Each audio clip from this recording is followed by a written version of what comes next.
Энэ үйлдвэрлэлээс сэргээцсэн багшаа хүүхд авъя гэдээ ирж байгаа төгсөгч гэсэн байдаг. Өөр ажлын ажлын байр болсон. Тэгээ одоо өөрөө ажил болгоч болсон. Тэгээ багшаа нэг 2 хүүхд өгөөч хизээ төгсгөө нэг 3 хүүхд дадлахжуулъя ч гэдэг юм уу. Тэгээ ийм хамтын ажиллагааны өрөөнд эргэх холбоо бол сайн байна. Сайн мэцхан үзэгчтэй ГГ Монгол төслийн ГГ боловсрал подкастын манд ээлжид дугаар эхэлж байна. За бид энэ удаагийнхаа зочноор Монгол Солонгосын Политехник коллежийн сүлжимлийн мэрэгжлийн зөвлөх багш Бямбсүрэн студидтэй урьсан байгаа. Тэгэхээр ажил мэрэгжлийг хүн голдгүй, ажил мэрэгжил хүний голохоос үүний одоо хүн голдгүй маа гэсэн ийм одоо сайхан яриа үг байдаг л да. Энэ дээр одоо та ямар бодолтой байдаг вэ? Бид нар одоо бас энэ сүлжимлийн мэрэгжлийн гоё сайхныг үн цэнийг олон нийтэд түгээхийг их хүсч тийм ээ. Энэ одоогийн дугаарынхаа зочноор бас таныг студидд урьлаа. Тэгэхээр энэ талаар яриагаа эхлэх үү? Би өөрөө анх мэрэгжил сонгохдоо одоо бид нар чинь конкурс өгдөг байлаа шүү дээ. Конкурс өгөөд тэгэл анх яг нөгөө мэрэгжил сонгох болол ирсэн чинь манай ээж манай аав ах хоёр байсан. Тэр хоёр маань Эрдэнэтэд хэвсний үйлдвэр байлаа. Би Эрдэнэт дотор төгссөн. Тэгээ хэвсний үйлдвэрийн одоо яг нэхэмлийн үйлдвэрийн технологич гэдэг мэрэгжил байна. Энэ бол айгүй гоё. Хэвсний үйлдвэрт ажиллана гэд. Тэг бид чинь нөгөө нэг хэвс ноолурын бүтээгдэхүүн түүхэн идэг бол угаасаа өргөн хэрэгэлдэг ард түмэн. Тэгээ тийм учраас ийм юм хийдэг хүн болох юм байна. Би энэ мэрэгжилд оръё гэж анх энэ мэрэгжлийг сонгож орж исэн. За тэгээ бид нарыг суралцж явах үед бол энэ мэрэгжил маань яг нэг хэсэг нөгөө одоо нөгөө хөвчл энэ төр болоо те 90 оны үед тэгээд нэг хэсэг жоохон уналтанд орж исэн үуч гэсэн бид нар энэ мэрэгчлэр нэлийн хичээнгүйлэн суралцаад одоо л энэ мэрэгчл маань нэлийн эрчимтэй, эрэлттэй, хэрэгцээтэй болж ирж байна те. Тэгэхээр ер нь бол яг тухайн мэрэгчлийг эзэмшсэн байна гэдэг бол ямар ч үед бид нар энэ үр ашигыг бол хэзээ нэгэн цагт хүртдэг юм байна гэдэг тал дээр бол яг энэ хугацаанд нэлийн ойлгож ажиллаж явж байна да. Та одоо шавнартаа суралцагч нартай хандаж юу гэж за тэг мэдээж бол онлайн практикийн хичээлийг бол багш нар зааж байгаа. Гэхдээ нэг багш нарын нэг дотор бодож явдаг юм бид нар. За энэ нэг хүүхдэд энийг л нэг заагаа сургаад ийм хүн болгоод гаргаж хэлэх гэсэн ийм хандлага байдаг тий. Тийм байлгүй яхаа. Одоо нөгөө сүүл чи ер нь бол нийгэм төр чихээр нөгөө одоо мэрэгжлийн ур чадвар гэхээсээ илүү зөөлөн ур чадвар руугаа бас их ханддаг болж тий. Тэгэхээр одоо бид нэр төгсөгч оюутнуудаа бол ер нь дийлэн хэлдэг бол альва зүйлийг хийхдээ сэтгэлээсээ хийх. Чи энийг одоо хийн гэж бодвол чиний сэтгэлд одоо юу вэ тий. Яг тэр өөрийнхөө чин сэтгэлээсээ өөрийнхөө чадах хүртэл энэ төвшөндөө хий. Альва юмыг хийхдээ хамгийн гол нь бас дуустал нь хийж сур. Одоо манай хүүхдүүд бол яг ингээ үйлдвэр дээрж бай, сургалтын орчинд бай, датлагын хугацаанд ингээл альва зүйлийг хийхдээ заавал дуусгаж гарах хэрэгтэй гэдэг шаардлагыг нэлээд тавьдаг та. Тэгэхгүй бол нөгөө эхлүүлсэн ажлаа дуусга. За заавал энийг чи дуусгачиж дараагийн ажил руугаа ор гэдэг шаардлагыг бол нэлээд тавьж өгдөг. Суралцж явах хугацаанд одоо онлайн хичээл бас чухал байдаг ч гэсэн яалтчгүй практик дадлага бол хамгийн одоо чухал. Яг л одоо нөгөө юмаа олж авдаг, ойлгодог гэх юм уу те нүдэн нэгддэг ийм одоо хэсэг бол практик дадлага байгаад идэг. Энэ дээр ер нь оюутнууд суралцагчтай хэр одоо дадлагт гаргуулах тал дээр хэр анхаарддаг. Тэгээ манайх ч нас нөгөө мэрэгчлүүд нас онцлогтой яг хөнгөн үйлдвэрлэлийн чиглэлээр, ноос ноолрын чиглэлээр гэлтэхэр манайх жишээ нь одоо ноосны анхаарчны боловсруулалт, дээр хийх, нэхих эднэр бол хүүхдүүд нь одоо нэгдүгээр курст орж ирэн онлайн хичээл оронгуудаа үйлдвэр дээр танилцуулга дадлага хийгээд үйлдвэр дээрээ яг ингээд яг ажлын орчиндөө дадлага хийгээ явж байдаг. Сүлжимлийн ойдлын одоо тэр нөө хувцас дизайны мэрэгжлийн ангууд бол яг сургууль дээрх дадлагуудаа хийгээ явж байдаг. Тэгэхээр бид нар нэгдүгээр курстэй хүүхдүүдтэй одоо яг нөгөө мэрэгжлийн ур чадвар болох гэдэг шүү дээ. Тэгэхээр нөгөө анх орж ирж байгаа хүүхдүүд маань эхний ээлжинд нөгөө хичээл чинь 80 минутаар ороод ирнэ тий. Тэгээд шууд нөгөө ерөнхий эрдэм биш мэрэгжлийн хичээлүүд ороод ирэхээр яг уу ядрах уу юм. Гэхдээ нөгөө талаасаа бас айгүй сонирхолтой бол ороод ирдэг. Одоо яг нэхэмлийн шигт гэж юу юм? Одоо ноос бол юм байт юм байна. Ноолор бол юм байт юм байна. Хүүн шиг гэдэг юм байт юм байна гэх ийм ойлголтууд аваад ирэхээр нөгөө талаас хүүхдүүд маань их ойлгоод ороод ирдэг. Мэрэгжлийн ур чадварын хувьд бол хүүхдүүдтэйгээ нэг бүрчлэн л ажилладаг да. Тэгэхгүй бол одоо ингээд нөгөө нэг тоо зааж байгаа юм шиг бүгдийг ингээд самбар дээр биччихэл за ингээд хийн шүү гэж хийх юм бол хүүхдүүд нөгөө анх танихгүй мэдхгүй хүүхдүүд орж ирж байгаа учраас нөгөө хүүхдүүдтэй нэг бүрчлэн одоо ур чадвар болгохмаар сургалт явуулдаг. Бид нар бол нөгөө мэрэгжлийн боловсрал олох сургалтын өрөөнд бол ол дадлага харьцаа ихэнх нь нөгөө дадлагын хичээлүүд яваад орчдөг учраас энэ боломж бол нэлээд хангалттай дорддог. Хөнгөн үйлдвэрийн салбарын энэ мэрэгчлэнүүдийг одоо бэлтгэн гаргаж чинь тийм. Тэгэхээр энэ салбарынхаа үн цэнийг та юу гэж хардгуу? Ирээдүйг бас юу гэж харж байна? Манай салбарын одоо гол үн цэн бол мэдээж түүхийд дээр явж байгаа. Манайх бол одоо шахвагдшгүй, дундаршгүй нөөц баялагтай одоо манайх шиг ингээл 60-70 сая малтай тий энийхээ түүхийдийг хэрэгжилж байгаа орн бол дэлхийд дээр бол магадгүй ганцхан манайх байгаа л гэж хараад байгаа. Тэгэхээр дэлхийн одоо нийт нэхэмлийн ширхтийн одоо 100% байлаа гэхэд бид нар 1.5-аас 2% амтны гаралтай ширхдэг. За энэ амтны гаралтай ширхт тэр дундаа ноос ноолорон одоо энэ ноолорон түүхийд энэ дэлхийн бэлтгэлийн одоо 90 гаруй хувийг хоёрхан орон эзэлж шүү дээ. Хятад байж нь хоёрт манайх бол 40 гаруй хувийг эзэлж байна. Тэгэхээр энэ нь бол манай нөгөө талаас одоо бидний одоо үнэт түүхийд үнэт өв тий. Тэгээ энийг бол боловсруулах хийх одоо хүмүүс бол ерөөсө монголчууд л байна. Тэгээ монгол хүн л энийг гэж байна. Яг дэлхийн ноолор одоо юу гэдэг манай ноолорын энэ гоё юмыг одоо бид нар монгол хүн бол эртээр үесэл мал аж ахуйтайгаа ойрхон өссөн тийм монгол хүн орж ирээд одоо ямааг мэдхгүй монгол хүмүүс байхгүй, тэмээг мэдхгүй монгол хүн байхгүй тийм. Тэгэхээр энэ түүхийдийг бол монгол хүн л хийж чадна. Тэгэхээр монгол хүн бол өөрөө энэ нөгөө өвтөгөө энэ түүхийдийг их ойр өссөн болохоор энийгээ боловсруулах процесс, хэрэглэх процесс одоо энэ дундын явж байгаа үйл ажиллагаануудад монгол хүн өөрөө бас их ойрхон байд юм уу гэж харж байгаа. Тэгэхээр одоо нөгөө манай оюутнууд маань дийлэнх нь хөдөө орон нутгаас ч нэлээд хүмүүс орж ирж байна. Тэгээд нөгөө ингээд ноос ноолороо захаар тэт маань ч гэсэн ойлгох юм бол арай ойр явахд тийм. Яг манай мэрэгчлээ явдаг. Тэгэхээр ноос доллар гэж та ярьлаа л да. Яг ингээ эцсийн бүтээгдэхүүн болоод олон улсын зах зээл дээр гараад бид нэр өөрсдөө өдөр тутамдаа өмсөж хэрэглээд ингээ явчихна. Гэтэл яг энэний цаана энийг одоо бэлтгэж байгаа мэрэгжлийн хүнийх нь багш нь та өөрөө байгаа шүү дээ.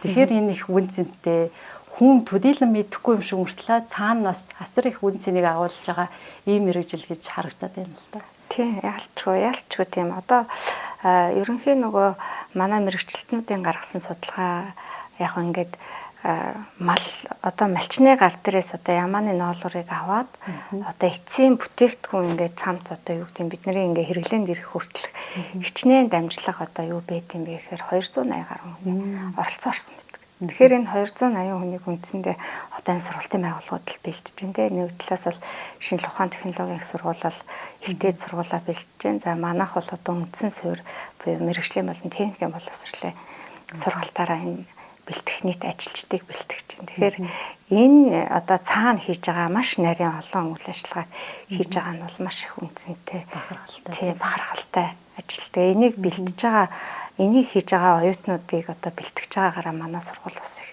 сайхан бахархалтай. Тэгээ энэ сургуульд ажиллаж байгаадаа бас их баярлж явдаг та.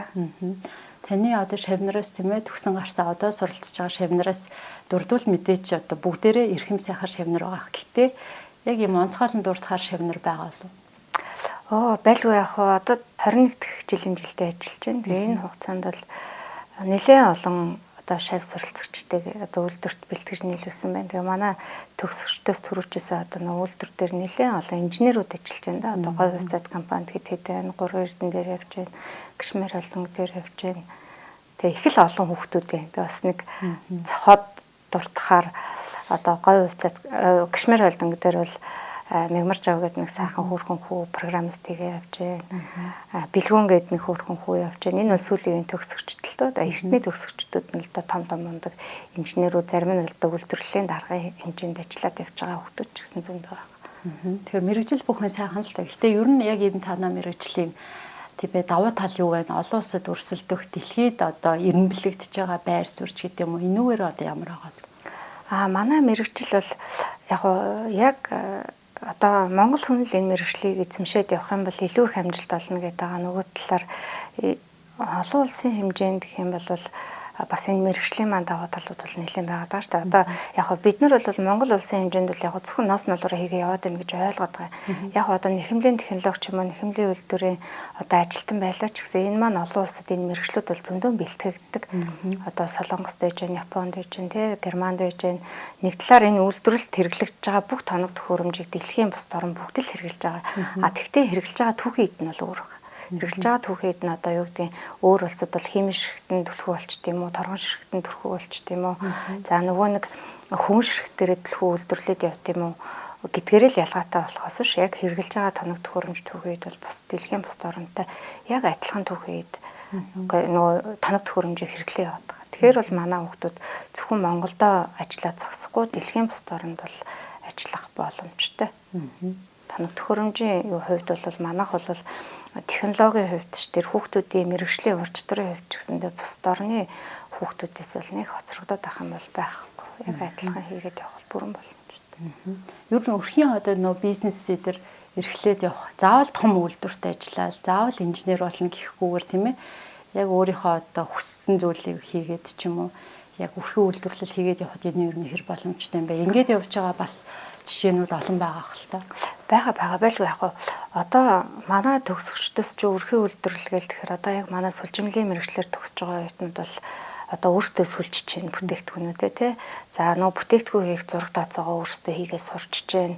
За энэ дээрээ нөгөө сүлжимл бүтээгдэхүүн холбох оёх чадвараа эзэмшиж чинь. За гүйцэтгэн боловсруулалтыг одоо анхаарчны одоо чадвар мэдлэгээ бүгдийг эзэмшээ төгсөж байгаа учраас тухайн хүмүүс маань өрхийн үйлдвэрлэлээ хийхэд нэг жижиг сүлжих машин авлаа тий нэг 2 ширхэг оёх машин авт юм уу тэгээд одоо нөгөө ахуйн зориулалтын угаалгай машин хатаалгай машин ч гэсэн ихний ээлжинд бол хэрэглээд иж болно шүү дээ. Тэгэхээр иймэрхүү зарчмаар бол өрхийн үйлдвэрлэлд орж байгаа хүмүүс бол бас нэлээд байгаа. Тэгээ нөгөө талаас нөгөө манайх чинь мэрэгжлийн болон техникийн боловсролт чинь нэг тэтгэлэг өгöd байгаа шүү дээ. Энэ бол бас нөгөө хүүхдүүдэд ч гэсэн нэлээд дэмжлэг болоо зарим нэг хүүхдүүд бол төгсөөд энэ чиглэл рүү орж байгаа бас нэлээдгүй төгсөгч бас байдаг. Одоо манайд бол эргээд нөгөө энэ үйлдвэрлэлээс эргээдсэн яцээ багшаа хүүхд авъя гэдээ ирж байгаа төгсөгч гэсэн байдаг. Өөр ажлын байр болсон. Тэгээ одоо өөрөө ажил болгоч болсон. Тэгээ багшаа нэг 2 хүүхд өгөөч хизээ төгсгөө нэг 3 хүүхд дадлахжуулъя ч гэдэг юм уу. Тэгээ ийм хамтын ажиллагааны өрөөнд эргэх холбоо сайн. Эргэх холбоо бол сайн байна. Та түрүү цагаан алт гэд ярьлаа. Ноос ноолор бол Монголын өдөр шавагдшгүй баялгаа гэд ярьж байна л та. Тэр энэ цагаан алт үндэсний хөдөлгөөн хэрэг ингэж явагдсанараа тийм ээ яг эрэг үр дүнгууд юу байв? Цаашдаа ер нь одоо энэ салбараа та яаж улам хөгжүүлэе гэж боддог? Одоо цагаан алт хөтөлбөрийн хүрээнд бол яг гэхээр нөө үйлдвэр аж ахуй нэгжүүд маань ингээд эргээс сэргээд ирэхээр бидний хамтын ажиллагааны нэлээд түлхүү одоо яг өмнө одоо юу гэдэг ер нь бол гэхдээ манай хамтарч ажилладаг үйлдвэрүүд бол бас нэг их таатай юм. Манай мэрэгжлийн чиглэлийн төгсөгч нарыг бол яаж ч байсан одоо ингээд уртын дадлага хийгээд тодорхой хэмжээний урамшуул олгодог. Тэгээ би бол энийг нөгөө бусд үйлдвэрийг бодоход манай үйлдвэрүүд энэ тал дээр аягүй сайн хамтарч ажилладаг. Энэ дээр бол их баярлж авдаг. Тэгээд энэ хамтын ажиллагааны үйл ажиллагаа маань нэлээд бас нэмэгдсэн. Одоо нөгөө үйлдвэр дээр бид нэр оюутнууд уртын дадлага хийхэд одоо нөгөө оюутнуудын маань дэмжлэг нэлээд нэмэгдэж орж ирж байгаа. Одоо нөгөө ажлын байрны орчин гоё сайжирч байна. Зарим тал дээр бол нөгөө өдрийн одоо хоол унааных нь мөнгө гэдэг юм уу те хоол нь нэмэгдэжээ унааных нь мөнгө нэмэгдэжээ өгдөг урамшуулал нь нэмэгдэжээ. Тэгээ энийгээ дагаад ирэхээр нөгөө хүүхдүүдийн маань нөгөө очиод тэнд ажиллах одоо суурьших одоо юу гэдэг юм багшаа би энэ үйлдвэр дээр дадлагдахаарэ гэдэг юм. Одоо зарим нэг хүүхдүүд 1-2 өдөр тасалдаг байсан бол бүр нэг өдөр таслахаар багшаа нэг өдрийн цалин тэдэн төгрөг хасагддаг юм байна. Ер нь одоо чөлөөч авахгүй шүүч гэж ярьж байна. Тэгээд иймэрхүү талын дэмжлэгүүд бол нэг талаас их гарч ирж байна. Тэгэхээр ажлын байрны эрэлт бол нэлээд нэмэгдэж энийгээ дагаад бидний захиалгах сургалтууд ч бас нэмэгдэж байна тийм. Хамтын ажиллагааны хүрээнд бидний бас гол оршин тогтнох юм бол нөө аж ахуйн нэгжийн оролцсон хамтын ажиллагаа их чухал байдаг учраас аж ахуйн нэгжүүд маань одоо нөгөө дээшилт явж байгаад бидний ажиллаж гисэн тэр хэмжээгээр үргэлжлэл өрнөөл явж байна. Монгол Толгойн политехник коллеж дээр ингээ харж хахад янз бүрийн яг тухайн салбарынхаа мэрэгжил рүү чиглүүлсэн ийм тэмцээн уралдаа их болоод харагддаг. Ингээ харахаар хүүхдүүд, суралцагч нар, багш нартайгаа нийлцэн янз бүрийн бүтээлүүдээ гаргацсан ингээд оролцож байгаа нэг бахархалтай сайхан санагддаг л да. Жишээ нь бол одоо ингээд автын мэрэгчлэр автын улсын уралдаан гэж болж байна тийм. Манай мэрэгчлэр бол яг манай оюутнууд хаврын гоёл уралдаанд оролцдог. За сүүлийн үед бол одоо мөрөөдлийн зүг гээд бас дизайнер холбооноос явж байгаа уралдаануудад оролцож байна. За нэг хэсэг бол Кэтлийн улсын уралдаан гэж болдог. 1 2 3 дугаар уралдаан ингээл манай сургууль өөрөө ноос нулрын холбоо, говь компани дээр гэл ингээл нөгөө хамтран зохион байгуулж ирсэн уралдаануудад бас манай оюутнууд төгсөгчс оролцдог. Ер нь энэ дээр ч бас нэлээдгүй амжилттай. Тэгээ хүүхдүүдийн бүтээлийн хувьд л харьцангуй манай ноос нулуур одоо энэ хөнгөн үйлдвэрийн мэргэжлийн чиглэлийн суралцагчид бол нэлээд идэвхтэй оролцдог энэ уралдаанд. Сургуулийн 60 жилийн ой болж байна. Тэгэхээр мэдээж сургуулиас шат ахих тусам ингээд хүүхчүүд суралцагч нарын хувьд ч гэсэн тийм ээ илүү одоо сайхан мэргэжлийг эзэмшээд гоё сайхан ажлын байранд ороод тийм ээ амжилт бүтээлийн багш нар нь хараад бахархаад ингээд сууж байгаа хэл та 60 жилийн түүхэд та юу гэж дүгнэж гин сургуулийнхаа ирээдүйг юу гэж харж байна. За тэгээд бас энэ ойн хүрээнд хамтран зүтгэж байгаа багш нар тийм ээ суралцж байгаа оюутан суралцагч нар тэдгээр та хандаж хэлэх үг байгаа л юу аа. За 60 жилийн төв хэмэл 60 жилийн хугацаанд манай сургууль бол одоо Монгол улсын хэмжээнд мэргэжилтэй ажилтан бэлтгэдээр бол нэлээд том байр суурь эзэлж нэлээд олон мэргэжилтэй ажилтан бэлтгэж нийлүүлсэн. За тэр тамаа манай сургууль өөрөө хөнгөн үйлдвэрийн суур сургууль гэдгээр хөнгөн үйлдвэрийн салбар. За тэр дундаа энэ ноос нулуур арширны салбаруудад бол нэлээдгүй ажилчдыг бэлтгэж нийлүүлсэн байдаг. За анх манай сургууль чинь одоо нөгөө говийн ажилчид тий яг анх тэгээс суурьа тавьсан 1966 оноос хойш өнөөдрийн хүртэл тасралтгүй үйл ажиллагаа явуулж байгаа. Ийм сургуулаа. За үр дүн нь бол одоо нөгөө өнөөгийн одоо энэ хөнгөн үйлдвэрийн хөгжлийг харахад манай сургуулийн үр дүн бараг эндээс харагдах байх гэж хараад байгаа. За 60 жилийн ойгоо тэмдэглэж байгаа хамт олон суралцагч аж ахуйн нэгжтэй 60 жилийн баярын мэнд хүргэе. За энэ хугацаанд бол хамтарч ажилласан бүх аж ахуйн нэгжүүдтэй талархаж явдаг л хэлээ да. За намайг Мөнх Жаргал гэдгээ. Монгол Солонгосын политехник коллежийн хөнгөн үйлдвэрийн тоног төхөөрөмжийн механикийн багшаар ажилладаг. Та бүхэн бол манай хөнгөн үйлдвэрийн тоног төхөөрөмжийн механикийн дадлагын газар ороод ирсэн байна. За яг энд бол одоо хүүхдүүд гар овч дээр металлыг боловсруулдаг юм дадлагын газар байгаа. Тус үрдээ нэг одоо багажтай, дээрээс нь дискитэй ингээд металлыг төрөл бүрээр нь боловсруулдаг юм дадлагын газар байгаа наа. За бид нар ер нь яг нэг сэдвчсэн ээж хичээлийн дагуу хичээл явагддаг боловч ерөнхийдөө төсөл суурилсан зарчмаар хичээл явагддیں۔ Одоо манай сургуулийн зарим ангиудад ийм нэг ширээний үлгүүр хэрэгтэй болж байгаа байхгүй. Тэгээд зургийг гаргаад одоо хүүхдүүд маань бүгд нэг ийм үлгүүр гаргах гээд ингээд ажиллаж байгаа гэсэн үг. За манайх бол нэг яг үйлдвэр аж ахуйн нэгжийн эрэлт хэрэгцээнд тулгуурлаад ийм сургалтын хөтөлбөр төлөвлөгөөгөөр одоо явуулдаг. Анх бол ер нь 30 хүүхдийг л жилдээ авдаг гэсэн бол одоо бол нэмэгдээд жилдээ нэг 80 гаруй хүүхдийг одоо шинээр эсүүлж гин гэсэн үг. Техникийн болон мэргэжлийн боловсрол сургалтанда. Тэгээд одоо төгссөн хүүхдүүд нь Монгол орны одоо томоохон хөнгөн үйлдвэрүүдэд за уул уурхай хүнсний үйлдвэрүүдэд ч гэсэн машин тоног төхөөрөмжлөр болон за машин тоног төхөөрөмжийг засдаг ийм ажилтнаар ажиллаж байна.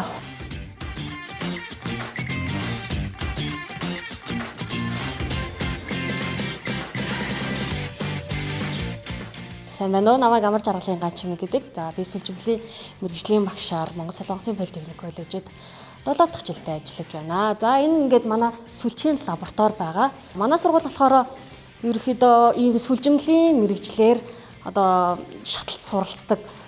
Ер нь бол Монголдо ингээд цорын гац сургууль гэж бодож байгаа. Хүүхдүүд маань ерөөхдөө ингээд мэргэжлийн боловсролдоо сүлжимлийн мэргэжлэр суралцаад тэгээд дээшгээ техникийн боловсролдоо болохоор техникчээр төгсдөг байгаа. Гоцоогоороо сүглэхгүй бол доошоо ингээд нэг хөврөөд унчих эрсдэлтэй учраас яг энэ нэг заагныхаа доотлын том гоцоогоороо ингээд сүглээд өгөх хэрэгтэй.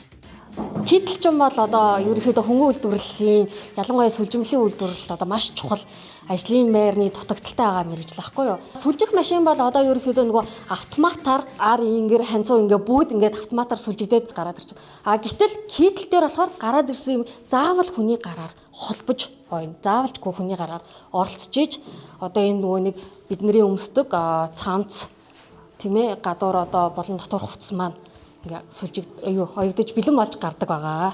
Нийт сурсан хүүхдүүдэд тэтгэлэг олгодог байгаа шүү дээ. Төгсөгт нь энэ маань болохоор хүүхд маань мэргэжлээ эзэмшчин. Хоёрдугаар болохоор тэр нөгөө тэтгэл маань яг төгсөгтөө авдаг болохоор ямар нэгэн хуваарай бизнес эрхлэгч юм уу одоо нэг үйл ажиллагаа явуулаад ирэхэд тэр нь суур хөрөнгө болж өгдөг. Тэгэхээр одоо жишээ нэг юм машин авлаа, нэг гар сүлжих авлаа, нэг китл авлаа. Тэгэхэд яг нэг хүүхд маань сүлжсэн бүтээгдэхүүнээ оёод тэгээ гүйцэтгэн боловсруулалт хийгээд борлуулах. Ийм чадварыг эзэмшээд төгсдгөөрөө онцлоо л доо. Заасан байцаа наваг Батлгэрийн Батлага гэдэг Монгол Солонгосын Политехник коллежид 2015 оноос одоо хүртэл гагнуурын мэргэжлийн багшаар ажиллаж байна. Хаваахсан сургалтын бааз бол маш сайн. Цахилгаан гагнуурын 13 аппарат, хагас автоматын 6, аргон гагнуурын 10, тэгээд хийн гагнуурын 15 тийм тоног төхөөрөмж одоо сургалтын бааз орчинтой хэрэгэд бол үйл ажиллагаа явуулдаг. Нийт ерөнхийдөө зэрэг ороход бол 30 хүүхэд зэрэг гагнуурыгээд их боломжтой. Ийм сургалтын баазтай хэрэгэд бол улсын сургуулиуд дундаа бол нэгт ордог юм сургууль байдаг. Маш өнөр зөндөө байгаа. Одоо цахаасанд ордог юм бол оёдлох 2-5 толгоо.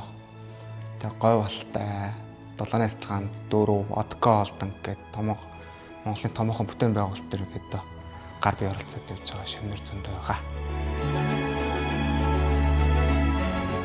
За намайг Слинглаа гэдэг. Би Монгол Улсын Политехник коллежийн цахилгааны мэргэжлийн багш байна. 19 жилдээ багшилж байгаа. Ер нь багш хүний гол угаасаа бахархал болвол шаваараа бахархдаг. Олон одоо ийм цахилгаанчин инженерүүдийг бол бэлтгэхийг хүсдэг. Ер нь бол манай хүүхдүүд бол маш их олон салбарт ажиллаж байгаа.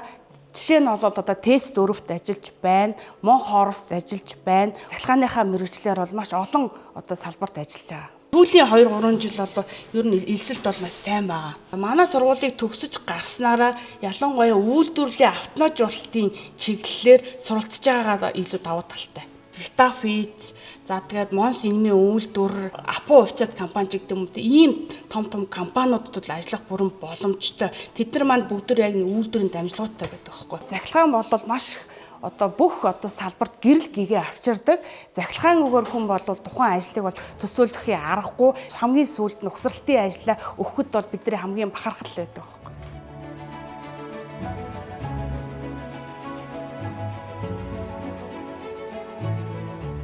Намайг Эрдэнэлэг авахта ундрах гэдэг. Монгол Солонгосын Политехник коллежид 13 дахь жилдээ ажиллаж байгаа хувцас дизайны багш. Яг энэ мэргэжлэр сурч байгаа 120 хүүхэд байгаа. Тэрнээс бол мэргэжлийн боловсролоосаа гадна técникийн боловсролтой 50 төгс суралцж байна. Энэ хүүхдүүд маань жил болгоно нэг 70 төгс төгсдөг байхгүй 70-80 төгс төгсдөг байхгүй. Энэ хүүхдүүд маань цаашдаа ингээд ихтэй сургууль руу төвшин суралцаад бүр ингээ аягүй мундаг болоод нэг өөрийн бизнестэй болоод ингээд хөгжиж яваа хүүхдүүд аягүй их байгаа. Сайн мэцхан намайг Наранзай гэдэг. Би Монгол Солонгос Политехник коллежийн Типосын сурагч байна. За хувцас дизайны мэргэжил гэдэг бол ер нь одоо багш одоо энэ зааж өгж байгаа сургууль хүмүүжлэгчдээсээ өөрийнхөө чадахгүй байгаа, мэдэхгүй байгаа зүйлүүдийг асуугаад тэгээд өөртөө цорын ганц тийм загварыг хийж бүтээж чаддаг тийм мэргэжил гэсэн үг. Дахин загварчлаад нэг бол өөртөө зориулаад зөвхөн надад л байдаг юм хувцсыг бүтээж хийж өмсөж чаддаг тийм мэргэжил гэсэн үг. Би ерөнхийдөө бол 10 жилийн багшийг хараад би энэ мэргэжилд орно гэж өөрийн гэсэн нэг өрмөц загвартай болсон байх гэж боддоо шүү дээ. Бид нарыг ийм гоё мэргэжилтэй болгоход тэгээ ийм мэргэжлийг ингэж гаргаж ирсэн бид нарыг заа зөвлөж ингэж тусалж дэмжиж байгаад баярлаа гэж хэлмээр байна.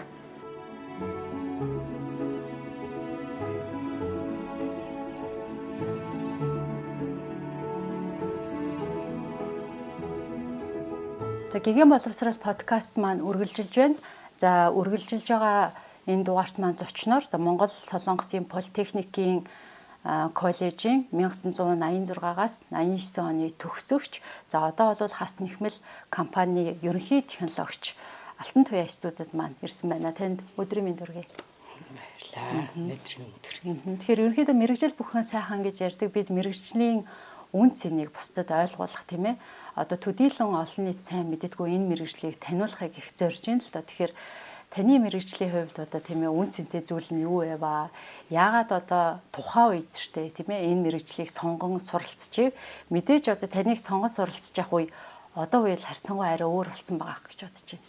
Тийм шүү. Би 1986 онд 8 дахь анги төгсөөд яг тэр үед би чанд хайртай намар нахаалсан мод галын урсгал гих зэрэг ийм уран сайхны кинонууд айгу гарцсан. Тэр кинон дээр бол одоо жишээлбэл галын урсгал кинон дээр бол шүдэнцний үйлдвэрийн тухай гардаг. Намар нахаасан мод гэдэг кинонд бол одоо энэ авцсварын заводын ажилчин залуучуудын хайр сэтгэл тэднэр тохиолдож байгаа тэр гоё үйлдвэрт ажиллаж байгаа залуусын тухай гардаг. Тэгээд бид ингээл ангаараа тэр киног үзчихэд биднэрт айгүй их тийм энэ үйлдвэрт ажиллах чи ямар сайхан юм бэ. Энд ажиллахын тулд ямар мэрэгчлээ болох хэрэгтэй юм бэ хоорондоо ярилцаад тэгээд би бүр эргэл туцалтгүйгээр яг тухайн үед хөнгөн үндэсний аж үйлдвэрийн техникум гэдэг байсан. Одоо энэ одоогийн Монгол Солонгосын политехник коллежийн маань нэр тухайн үед тийм байсан. Тэгээ энэ сургуулийн ноос ноолорын техник технологич мэргэжлийг сонгож авсан. Ингээд 86-аас 89 оны төгсөх юм явцад яг аж үйлдвэр манай Монгол улсад бол нэлээд эрчимтэй байсан. Тэгээ маш олон үйлдвэрүүд айгу сайн ажилтдаг байсан. Тэгээд энэ 3 жилийн хугацаанд суралцж байхдаа бид нар бол одоо говь комбинат гэж тухайн үеийн нэрээр тэгэл эрэмлийн үйлдвэр, хевсний үйлдвэр, эсхий хөтлийн үйлдвэр гэж том үйлдвэрүүд айгу өндөр үр бүтээлтэйгээр ажилтдаг байсан. Тэгээд би ер нь бол энэ мэргэжлийг сонгосондоо ерөөсөө дотроо маш их баярлдаг. Энэ миний амьдралын хамгийн зөв сонголт байсан. Тэр мэргэжлийн үнцэн гэдэг зүйл бол огт алдагдаагүй, харин ч одоо ирээдүйд өсөх одоо ийм үнцэнтэй мэргэжил гэж харж байна зөв. Зөв байлгүй яг хуу. Энэ мэргэжил маань тухайн үед тусгай дунд боловсрал. Гэхдээ өнөөдөр би одоо гадаад дотоодын олон дээд сургуульд төгссөн инженерүүдтэй энэ зэрэг зүйцээр одоо ингээд өөрийнхөө мэргэжилдээ эзэн болоод ажиллаж байгаа. Эндээ бол би энэ мэргэжлийг сонгосондоо маш их бахархдаг. Одоо тэр үеэс өнөөдрийг хүртэл одоо техник технологийн дэвшил бол өсрөнгөө хөгжиж манай Монгол улс маань энэс хоцрохгүй ингээл мөнхөд одоо энэ хөнгөн үйлдвэрийн салбар маань байнга идэвхтэй өсөж хөгжиж байгаа. За нэг хэсэг бол яг таныг одоо суралцаа төгсөж явах үеэр үйлдвэрүүд бол одоо тийм том үйлдвэрүүд ажиллаад л Монгол улс одоо үйлдвэрлэлийн хувьд бол тухайн үед хөгжиж илаа. За хэсэг бас ингээд завсарцсан. За буцаад одоо бол тийм ээ томоохон үйлдвэрүүд гарч ирээд Монголын нэр хүндийг тийм ээ Монгол улсыг дэлхийд сурталчлаад бүтээгдэхүүнүүдийг нь олон улсад өмсөөд гангараад ингээд явж ин л та. Тэгэхээр энэ дээр ер нь таны мэргэжлийн бахархал ер нь ямар байдаг вэ? Одоо та ингээд ажил олгогч болоод олон жилиг ардаа үдцсэн хүний хувьд энэ мэргэжлээ юу гэж харддаг вэ? Энэ бол гайхамшигтай зүйл. Яа тэгэхээр энэ цагаан алт гэдэг одоо ерөнхийлөгчийн дэмжлэгээр цагаан алт хөдөлгөөнгөө яриад байгаа шүү дээ. Гэхдээ энэ маань ерөнхийлөгч гэлтгүү Монгол хүмүүрийн зүрх сэтгэл цагаан алт гэдэг зүйл маань одоо бүгд хадгалагдчих өв уламжлал гэж би хардаг. Ягаад тэгэхээр зэрэг хүнд чи аях одоо ер нь бол олон алт байдаг шүү дээ. Шар алт, цагаан алт, хар алт, шингэн алт гэл. Гэтэл цагаан алт маань хизээж шавхагдчихгүй. Яг гэвэл мал аж ахуй орн манай улс. Тэгэхээр чин бид нэр ингээл өвлөөслөө хаврууллаа нөгөө л цагаан алт маань ургаал гараад ирнэ. Тэгэхээр бид нэр ерөөсөө энэ цагаан алтаа ингээд дэлхийд таниулж байгаа. Энийг таниулахын төлөө явж байгаа инженер техник энэ үйлдвэр аж ахуй нэгжүүд энэ сургалтын байгууллагууд ингээд байн хизээч одоо үл тасрах мэргэжил үл тасрах боловсрал гэж би ойлгодог. Ноос ноолургүйгээр Монгол улсыг одоо төсөөлөх аргагүй. За ноос ноолурын үнц нь бол байнга л одоо өсөн нэмэгдэж байна, тийм ээ. Ер нь бол одоо Монгол брэндүүд дотоодоосоо илүү гэхээр гадагшаа гарах дэлхийн тайзан дээр Монголын одоо загварын хувцснууд ингээл явж байгаа жишээ нь юм болчлоо л доо. Ер нь энэ цагаан алт гэдэг энэ хөдөлгөөнд ямар одоо мэргэжлүүд хамрагддсан бэ? Энэ дээр бас хүмүүс нь төдийлэн сайн мэдэхгүй юм магадгүй. Цагаан алт гэхээр яалтчгүй нэг ноос ноолур нь бол бууж ирээд байгаа. Цагаан алт маань өөрөө малчны хотоос ноолур бэлтгэхээс ахуулаад бэлэн бүтээгдэхүүн болоод хэрэглэгчийн гар дээр очих хүртэлх бүх шат амжилгууд цагаан алт. Энэ дунд бас зүгээр нөгөө ноос ноолор үйлдвэргээд орхих биш. Энийг хийж байгаа эерх үйлдвэр байна. Энэ бүтээгдэхүүнийг хийж байгаа нэхэх үйлдвэр байна. Мөн энэ бүтээгдэхүүнүүд дотор бас орж байгаа арьс шир хүртэл цагаан алтад хамрагдана. Ялт байхгүй энэ бол хөнгөн үйлдвэрийн бүх шат амжилга. Тэгээд дээрэс нь бас манай Монголын цагаан алт Монголын ноолуур гэдэг зүйл маань юугаараа давуу юм, юугаараа дэлхийд ингээ илүү. Ягаад дэлхий бид нарыг монголчууд Монголын ноолуур гэж таниад байгаа гэдэг нь бас өөрөө их том чухал зүйл. Энэ юу гэхээр зэрэг зөвхөн дэлхийд Монголын ямаа 5 өнгөтэй. Энийг манай инженер техникийн манай мундаг эрдэмтэд судалж гаргаж дэлхийд таниулсан. Тэгэхээр зэрэг бид нэр яалт авахгүй дэлхийд 5 өнгийн ноолуураар гангарна гэдэг бол цоор ганц зүйл шүү дээ. Хятад бол зөвхөн цагаан ноолууртай. Тэгэхэд манай Монгол 5 өнгийн ноолууртай гэж бодохоор гайхамшигтай байгаа зү. Та ажил олгогч тийм ээ ингээд ажил олгогчийн үүргийг гүйцэтгээд явж байна. Яг одоо ингээд ажил олгогчийн зүгээс харахад тийм ээ энэ мэрэгчлэр суралцж байгаа эсвэл сонгон суралцахыг зорж байгаа хүүхдүүдэд хандаад хэлэхэд одоо юу гэж хэлмэр ч юм уу санагддаг вэ? Мэргэжлийн суур боловсролыг бол сургууль алгаад өглөө. Цаашид энэ хүүхэд яаж хэрхэн яаж хөгжих вэ гэдэг бол цэвэр хувь хүний хандлагын асуудал. Намайг тэртех 80-80-аад онд суралцж явах 3 жилийн хугацаанд бол манай эрдэмтэн багш нар бол ерөөсөө үйлдвэр гэж юм. Ийм шат амжилттай гэдгийн түүхий ийм юм гээд зааснаас энэ мэргэжил ийм байна гэж огт цаагаагүй. Зөвхөн биднэрт энэ хөнгөн үйлдвэрийн салбарын суур боловсролыг л олгоод орхисон. Цаашаа яаж явах нь хувь хүний өөрийн одоо хүсэл мөрөөдөл, зорилго, хандлага. Одоо орчин үед бол хамгийн чухал зүйл хандлага. За үйлдвэрт орлоо, багшийн заасан зүйлс юм байлгүй л яах вэ? Гэхдээ босго даваал мэдлэг, хүндлэх, одоо талархах бүхэл зүйл бүх өв соёлоороо бахархах, Монгол төрсөн, Монгол хүн болсон гэд бүхэл зүйл өөрөөс л шалтгаална. Яг ингээд нөө үе хоорондын ялгаа гэдэг айгүйх одоо ярьдаг боллоо тийм ээ. Яалтчгүй ингээд ялгаатай ажлын байран дээр энэ бас их харагдаад байдаг. Тийм ээ одоо тухайн ажлын гүйцэтгэл, хандж байгаа хандлага ч гэдэг. Одоо нөө бүр юм хошин шугаар хэлэх юм бол 17 цаг болж хахад залуугийнхан бол аль үжид хараа явчихад нөгөө үеийнх нь ажиллаад ингээд заавал ажиллаа дуусгах гад байж идэг ч гэдэг юм уу. Яг энэ л одоо хандлагын ялгаа ажлын байран дээр харагдаад ах шиг харагдтiin. Тань дээр одоо ийм зүйл тохиолдож байв. Тэглгүй яг харагдана. Тийм гэхдээ биднэрт ч бас авахгүйхээ ухаанаар хандах хэрэгтэй. Бид нар ажилчин зүгийн шиг ажилдаг байхад тэд нэр тархин илүү хурдан түргэн сэтгэдэг тий. Одоо тухайн үеийн миний залуу үеийн миний 7 хоног сурдаг зүйлийг бол энэ хүүхдүүд 7 минутын дотор ойлгох ч юм уу. Тийм одоо ингээ оюуны боловсролын одоо танин мэдих бүх юмараа өөр. Тэгээ энэ хүүхдүүдийг бид нар өөрсдөө шиг ажилсан зүгийн шиг ажиллахгүй байна гэд шаардаач хэрэггүй. Яг гэвэл энэ хүүхдүүдийн тархин хурдан сэтгэж байгаатай адилхан тэр ажлыг хурдан хийх тэр потенциал нь шал өөр болсон. Тийм учраас бид нэр өөрсдөө шиг байлгах гэд бас шахаж шаардаач хэрэггүй. Миний нэг бодол эдгийн би аргагүй амьдралд ингээ хөл тавиад ороод ирж байгаа хүүхдүүдийг зөв үлгэдэж аваад зөв хүн болгочихвол тэгэл тэр хүүхд цаашаа зөв явна. Хамгийн анх үлгэдэж авж байгаа аж ахуй нэгж тэр үлгэдэж авж байгаа инженер одоо юу гэдгийг тэр хүмүүс л тэр хүүхдийг ямар хүн болохыг тодорхойлоод байгаа. Тэгэхээр зэрэг ингээ хурдан сэтгэдэг хүүхдтэй бол чи энийг ингээл ойлгоод болоо. Нэг нуршаад ч хэрэггүй. Удаан сэтгэдэг хүүхдтэй бол ингээл цаг гаргаал. За энийг ингэж хийн, тэгж хийн.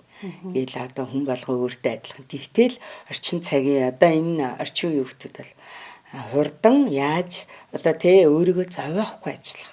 Тэр тал дээр толгойн маш зэрэг. Та юу нэг мэрэгжлээ гэр бүлийнхандаа өвлүүлээ гэж ингэж боддог уу? Энэ одоо мэрэгжил ер нь одоо түрүү одоо хэлжсэн тийм ээ төгсөгчдөө суралцагчдаас устдаж өгөө болохгүй одоо заавал ч хүний гар хөдөлмөр оюун ухаан одоо ингээ оролцож идэг ийм мэрэгжлүүдийн нэг юм хизээч энэ бол зах зээлээс шахагдахгүй гэсэн ийм зүйлийг ярьжсэн л да.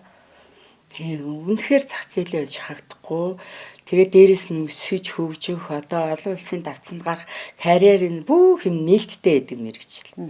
Хамгийн авшигтай. Дээрэс нь заавал тэрийг тийм том гадаа дотоод ихтэй сургууль төгссөнөөрөө ийм том хүн болно гэсэн ойлголт хизээч тийм ойлголтыг байдгүй. Одоо би жишээлбэл энэ тусгай дунд боловсрлолоор өнөөдөр зөвлөх инженерийн төвшөнд хүртлээ ингээл дээшээ ингээл хөгжөөл энэ зүгээр л өөрийн хичээл зүтгэл. Тэгэхээр зэрэг Хүүхдүүд одоо энэ залуу үедээ хандаж эхлэхэд бол энэ сургуулийг сонгоод энэ мэрэгжлийг эзэмшлээ гэхэд та гадаад дотоод гой загвар зохиодог мундаг инженер техникч болох одоо ерөөсөө ямар л бололцоо байна энэ бүх мэрэгжил нь энэ манай хөнгөний салбарын энэ үйлдвэрүүдэд нээлттэй байдаг. За одоо жишээлбэл би IT инженерийн хүн болмоор байна. Энэ үйлдвэрт чи IT програм бичдэг хүмүүс байна. Би зохион бүтээгч болмоор байна. Зохион бүтээгч байна. Би механик инженер болмоор байна. Механик инженер байна. Яаж л бол яаж тэр битгийл энд юм сурцсан байлаа гэд өрхийн үйлдвэрлэлийг өндөрт хүртэл дэвшүүлэх боломжтой бүх юм нээлттэй. Та зөвхөн сураа цаашаа ахвал улам дээшээ явал гэсэн. Карьер гэдээ яриллаа. Карьер өсөлт, хөгжилт, шилжилт хийх боломж нь ер нь ямар байд нэмэ бодит амьдрал дээр тий. 2016 онд би Москвад ноолрын үйлдвэр байгуулагдсан. Тэгээд тэр ноолрын үйлдвэрийн инженер технологичоор би өргөдөж ажилласан. Тэгээд тэнд очиод би Монгол хүн болж Монгол ноолроо энэ одоо түүхий дээрээ бахархах тийм боломж нэгдсэн. Яасан гэхээр зэрэг тухайн үйлдвэр байгуулагдаад би очиж ажиллаад одоо Оросын одоо янз бүрийн жижиг станы улсуудын ажилчдыг авч ажилуулах гэж үтсэн боловч нөгөө ноолур гэдэг зүйлээ огт ойлгохгүйсэн. Тэгтэл бид нар чи хөрсөн дээр нь байгаа ноолурын дундаа, ямаан дундаа, энэ байгаль дундаа ингээд бүх юмтайгаа ойрхон өссөн болохоор бид нар ойлгоцсон шал өөр байна. Тэгээд за энэ ер нь бол Монгол хүн л энэ үйлдвэрийг явуулах юм байна гэдгийг нөгөө Оросын хөрөнгө оруулагч маань ойлгоод тэгээд Монгол ажилчид тэнд одоо гэрээгээр ажилдаг. Нэг ч гадаад юм байхгүй. Дандаа Монгол ажилчид тэр Орос улсад байгаа ноолур үйлдвэрийг ажилуулдаг. Тэгэхээр энэ бас бахархал шүү. Ер нь ингээ ноос нэхэх эерэг сүлжихтэй одоо арьс шир гэх мэт энэ цагаан алттай холбоотой энэ мэргэжлийн боловсруучинд одоо ажлын байр энд одоо ажлын байрны цалин орлогын асуудал их яригддаг л да. Одоо мэргэжил нь өөрөө үн цэнтэй байгаад байдаг. Ажлын байрыг үнэлж байгаа эдийн засгийн үр өгөөж нь бас зарим талаараа бага байгаад байдаг. Гэтэл энэ салбарын хувьд бол би их өндөр дунджаас дээгүр гэж ойлгосон. Энэ зөв үү? Тийм шүү. Тийм. Дээрэс нь одоо жишээлбэл манай үйлдвэрт одоо сая 2024 оны төгсөгчийг би ажилд авсан баг. Тэгэхэд тэр төгсөгч маань одоо бол манад 3 сая төгрөгийн цалинтай. Тэгэхээр тэр уг нь л залуу хөлт байна да. Гэтэл өөрөө хичээсэн. Орж ирээл ихний 2-3 сар одоо дадлага хийгээл дадлагчаал мэдээ суур боловсрол нь байгаа.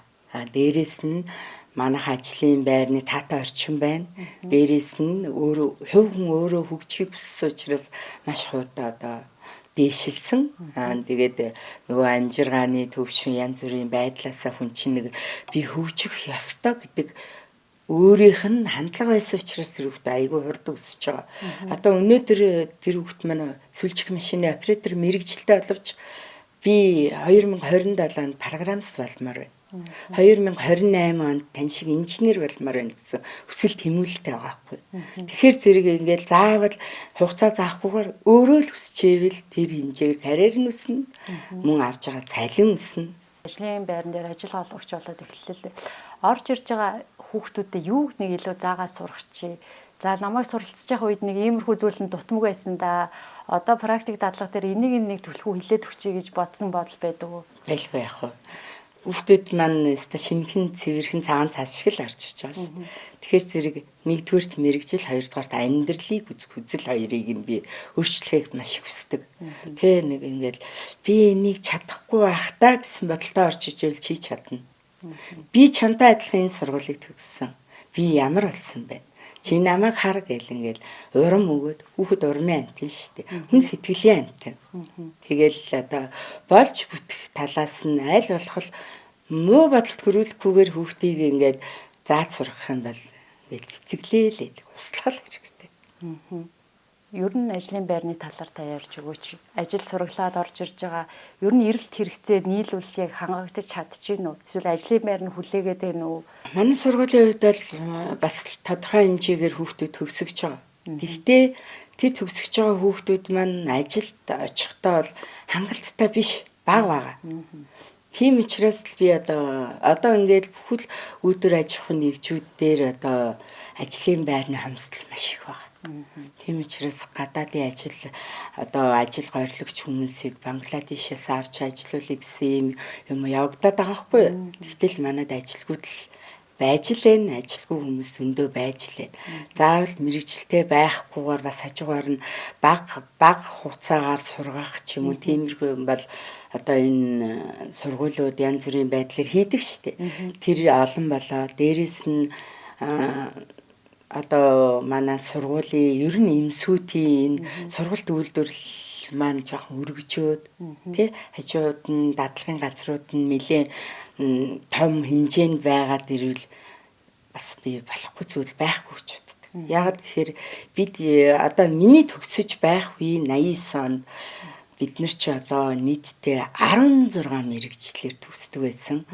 Тэгээд нэг ангид 30 хүүхэд байдаг гэж бодохоор маш олон хүүхэд төгсдөг. Тэгсэн ирнэл цаана дахиад ирэлт байж л байсан. Тэгэхээр одоо үед ч гэсэн тэр ирэлт байсаар л байгаа. Тэгэхээр зэрэг энэ сургуулийг нэлээд өргөжүүлж олон мэрэгчлэр хүүхэд аваасаа л гэж хүсдэг. Тэгэхээр цаг үеийн үед энэ эрэлт нийлүүлэлт хангаагдахгүй харьцааны ингээд зөрүүтэй байсаар байсан биш үү те. Тэгэхээр энэ шалтгааны та сургуулийн ингээд өргөжүүлэх талаар ярьж ин л. Гэхдээ нөгөө талдаа бас хүүхдүүдийн эцэг эхчүүдийн сонголтын асуудал байгаа дээ нүү. Нийгэмд энэ мэрэгжлийн үн цэнийг гой сайхныг олж харахгүй тийм ээ. Ийм зүйл бас байгаа дээ нүү. Тийм, сонголтын асуудал, гэр бүлийн сонголтын асуудал байх шиг байна. Одоо чи инженер бол чи одоо санхүүч бол чи хуульч бол гэл нэг ээж аавуудын толгойд нэг тийм юм яваад. Гэтэл энэ мэрэгчлэл ямар үнцэнтэй ямар гайхамшигтай гоё мэрэгчлүү гэдгийг бас бид нар энэ төлхөө одоо мөн танай подкаст шиг ингээд тий олон таниулж хүмүүст нээлттэй энэ ямар сайхан мэрэгчлүү гэдгийг харагдуулаасаа гэж би бол сэтгэл зүрхнээ угаас хүсдэг. Ер нь ээж аавуудын хувьд хэлээд хаад амьдралаа авч явах мөнгө олох юм олж хийгээрэл гэр иймэрхүү л утга агуулгатай юм ярьдаг л да тий. Тэгэхэд та одоо яг юу гэж хэлмээр санагддаг вэ? Энэ мэрэгжлийнхаа гой сайхан бахархлыг юу гэж харддаг вэ? Одоо жишээлбэл миний зэхүү одоо энэ жил одоо 9-р анги төгсөж байна. Тэгээ би зэхүүгээ миний хүн хамгийн гоё мэрэгжил инженер. Хаан ч инженер гэж хэлж авах гоё. Гэхдээ инженер гэдэг чинь заавал дээд боловсралтай байдгүй. Нэг хүн ингээд одоо тий тусгай дунд янз бүрийн боловсрал эзэмшил. Гол нь тэр инженер болтлоо өөрөө ийм эрэл хайгуул хийж суралц, байнга суралц гэж зөвлөдөг. Тэгэхээр ер нь эцэг эхчүүдэд хандаж хэлэхэд бол заавал тий дээд боловсралтай бакалавр, магистрийн зэрэгтэй инженер байх албагүй. Зүгээр л ийм сайхан мэрэгчлийг ингээд доод шатнаас нэхлээ суралцах юм бол таны хүүхэд ирээдүйд Монголын үн цэнтэй иргэн болно гэдгийг л би хэлмээр. Яг нуулгүй хэлэхэд одоо дипломтой ажилгүйчүүдийн игнээ бас ингээл тэлсээр л байна шүү дээ. Тийм шүү дээ тий. Над дээр нэг 6 хүүхэд нэг дадлага хийж ирсэн. Тэгээд за миний хүүхдүүд одоо тий төгсөөд одоо манад ажиллах уу яах вэ гэхээ асуусан чинь зургуулаа ээж аав нь энэ сургуульд ор гэсэн ч юм уу те ээж аав намайг одоо төгсөөд жолооны курстэй ажиллуулна гэсэн мэт шал өөр юм зүгээр нэг сул мөнгө олох CV-м цуугаад хурдан мөнгө олох ч юм те бүү штэ эн чинь гоё мэрэгжилтэй гоё боловсралтай ирээдүгөө гэрэлтэй харах хэрэгтэй. Тэгээ би бол ятгаж байгаа байхгүй. Үгүй шүү дээ та нар одоо аягүй мундаг хүүхдүүд, мундаг мэрэгжилтэй, мундаг потенциалтай гоё юм инженерүүд болох хэрэгтэй. Ийм гоё сургуульд орчоод гээд. Тэгээ 6 хүүхдийн маань 3 нь одоо манай салбарт ажиллахаар үлдсэн байдаг. Тэгэхээр зэрэг хүүхдүүдтэй эцэг эхчүүд зүйлийг түгэх хэрэгтэй. Энэ салбарын гоё сайхныг бас зөв сурталчлах хэрэгтэй. Ер нь гэхдээ бас хүүхдүүд энэ сургуулиуд ч гэсэн миний нэг бодол өгдөгий. Саяхан энэ бид нар нэг ингээ бүүнээр сугтарч байгаа салбарынхаа ярилцлаа л да. Дизайны хичээл гэж одоо 10 жилийн хүүхдүүд нэг хичээл байдаг юм байна. Тэр хичээл дээр яагаад сургууль нэг гар сүлжмшээ аваад тавьчаад сүлжин гэж энийг хэлдэг ингээ тайлбарлаж болохгүй гэж тийм үстэй. Тэгэхээр чи хүүхдүүд энэ их гоё итих юм бэ. бүр багасаа мэдлэг авчихсан шүү дээ. Тэгээд энэ мэрэгчлэр энэ юугаар одоо ингээд хөгжиж гэсэн бодолд төрүүлээсэй гэж би бас хүсдэг. Монгол улсад хөнгөн үйлдвэрлэлийн салбарыг яг цаашаа бүр улам өргөжүүлж хөгжүүлэхэд те юу чухал гэж та технологич хүний хувьд харж байна. Яатахгүй л энэ салбар бол те мундаг инженерүүд те мундаг менежерүүд бас ажил олгогч мэрэгжилтэй ажилчдын хүчээр явдаг салбар л да. Тэгэхээр зэрэг хаана те сургалтын орчин мөн ажил олгогч мөн ар-гэр энэ гурван холбоо маань л ингээл зөв явах юм бол энэ салбар хизээч тий өстөж үгүй болохгүй цаашид улам хөгжин мандан мадарна л гэж би бодож байна да. Монгол Улсын ерөнхийлөгчийн санаачилсан цагаалт үндэсний хөдөлгөөн за Монгол ноолорыг тийм ээ үн цэнийг нь дахин өсгөх тийм ээ бүр ингээд цаашдаа брэнд болох. За тэгээд энэ салбарын мэрэгчлэнүүдийг бас олонд таниулах. За ерөнхийдөө л ингээд их олон чухал ач холбогдлыг агуулсан юм хөдөлгөөн болж байна л доо. Энэ хөдөлгөөний ач холбогдлыг та яг энэ салбарын хүний хувьд юу гэж харж байна? Энэ дээр нэмээд төвшөө цаашаа өргөжүүлж хөгжүүлэх гэвэл одоо юуг бид нэр хийх ёстой вэ?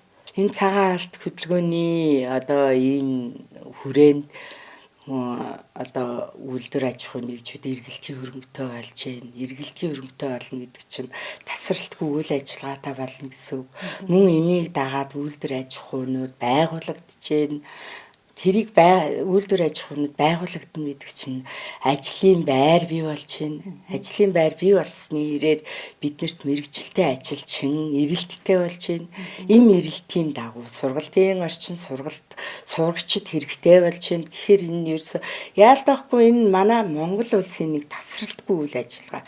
Энийг манай ерөнхийлөгч бас маш зөв харсан, маш зөв дэмжлэг болсон. Энэ яалтахгүй энэ салбарт ажиллаж байгаа миний хувьд бол би энэ хөдөлгөөнийг үнэхээр бүрэн дэмждэг. Мэргэжлээ цааш нь түгээн дэлгэрүүлэх тийм ээ. Илүү олон мэргэжлэнтэй болох. За Монгол улсаас хөнгөн үйлдвэрлэлийн салбараараа бүр цойлох. Энэ одоо тий зүйлд та өөрөө ямар одоо хувь нэмрээ оруулъя гэж боддгоо. Магадгүй одоо нэг залуу боловсон хүчнүүдэд бүр илүү болгож бэлтгэх ч юм уу. Эсвэл одоо бусдыг уриалгах ч гэдэг юм уу. Энэ дээр ер нь та ямар бодолтой явдаг вэ? Одоо би ч мэс тодорхой хэмжээр 30-70 жил салбарт ажилласан. Баг зэргийн туршлага байгаа да. Тэгэхээр миний энэ туршлагаас надаас үнэгүй суралцаад өдөр болгоно юу хүсмээр вэ, юу сурмаар вэ, яамаар вэ бүхэл одоо яг энэ мэрэгжлийн дагуух одоо бүх сургуулиудад манай үйлдвэрийн болоод миний үе таалга нээлттэй. Над дээр ирээд юу сурмаар байна? Манай үйлдвэрээс юу мэдмээр байна? Хаана дадлаг хиймээр байна? Аль дамжлага дээр нь суралцмаар байна? Та зохион бүтээгч болж сурмаар байвал би зохион бүтээл заана. Та машин дээр ажилламаар байвал манай машин дээр ажиллаж болно. Мөн та ажилчин болмоор байвал мөн би энд ажилчдаараа заалгаад дадлагжуулж болно. Сайн технологич инженер болохыг хүсвэл над дээр ирэхэд манай үе таалга нээлттэй. Энийг би бол нийгмийн хариуцлага болоод хувь хүний үднэс тий хандаж та бүхэндээ намайг зориорой манад ирээрэй л гэж. Маш сайхан хандлага байна. Тэгэхээр Монгол Солонгосын политехник коллежийг та төгсөгч 60 жилийн ойтойгоо зоолгож байна. Энэ сургууль маань үеийн төгсөгч багш нар одоо суралцж байгаа хүүхдүүд дүүнер оюутнуудад хандаж та юу гэж хэлмээр байна? Тэгээ миний нэг хэлэх дуртай гоё үг байдаг.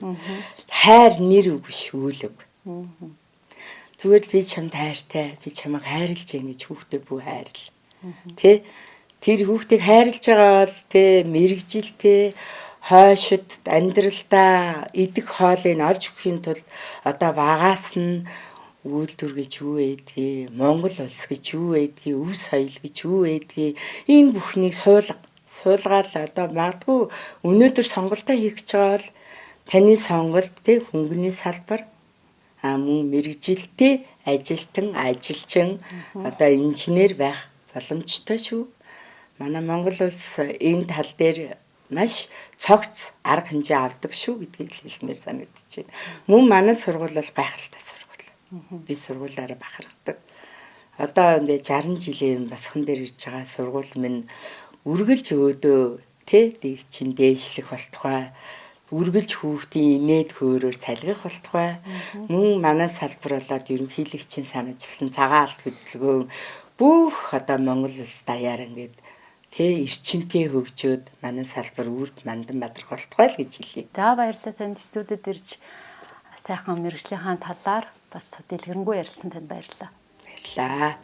Үзэгчдээ ГГ Монгол төслийн ГГ боловсрал подкастын маань ээлжид дугаарын зочноор Монгол Солонгосын Политехникийн коллежийн төгсөгч Хас Тэмхмэл компани ерөнхий технологич Алтан Туяа оролцлоо.